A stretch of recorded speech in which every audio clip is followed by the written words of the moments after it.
Okay, chemistry class. So we're going to be going over calculating the change in enthalpy for a reaction. So I have an example. It says sodium metal. So again, I'm going to write down all my information as I go along. So metal, that means it's a solid. Reacts violently with water. Okay, so we know it reacts with water.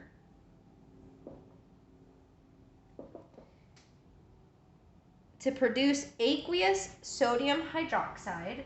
So sodium hydroxide, and it was aqueous, and hydrogen gas. And we know that hydrogen is a diatomic element, so we're going to put H2. Okay. Calculate the enthalpy change for this reaction. First, we need to make sure, after we write our equation, we need to make sure it's balanced. So first I'm going to check that. I still like to write all this out.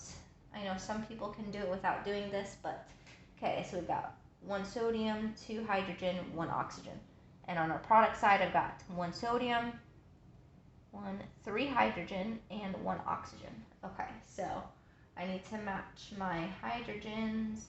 So I'm going to up this to 2. So I'm left with 4 and 2. So now let's go over here and up this to 2. So I'm left with 2, 4, and 2. Okay, so then come back over here.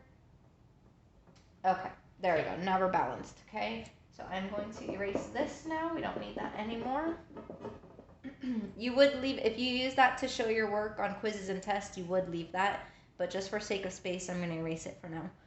Okay, so now I need to calculate the change of enthalpy. If you see this table, we have all the standard enthalpies of formation for each of these molecules. So we're going to use that. One thing to remember with enthalpy is when you have a free element, so like sodium's by itself, hydrogen is by itself, they actually have 0 enthalpy. So we don't need to include those per se in our calculations. And one thing to remember, a change in enthalpy is always the product enthalpy minus the reactant enthalpy. Okay, so I'm going to start with the sodium hydroxide, okay, because remember this is 0 enthalpy, 0 H, okay, and this will be 0 H, so we don't need to use those. That stands for 0. Okay, so my sodium hydroxide. Another thing to remember, you have to pay attention to moles. That's why we balance this equation. I have 2 moles of sodium hydroxide, so it's going to be 2 times, and if we look at our table, sodium hydroxide in aqueous form is negative 469.60. Okay, and that's all we have on the product side. Then minus, okay, all we need here is our water, and we have 2 moles of water, so 2 times water. Oh, and we do need to know if this is liquid, solid, or gas. So it is in this, actually liquid. Okay.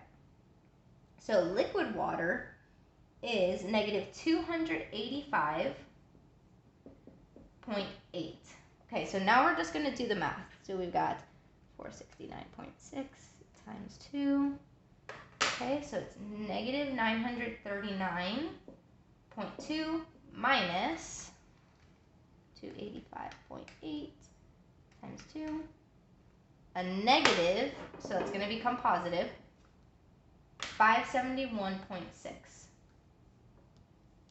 Okay, and do the math, and you get negative 367.6, and that is in kilojoules per mole. Okay, and that is your change in enthalpy, and since it's a negative, it's an exothermic reaction because it's losing heat to the surroundings.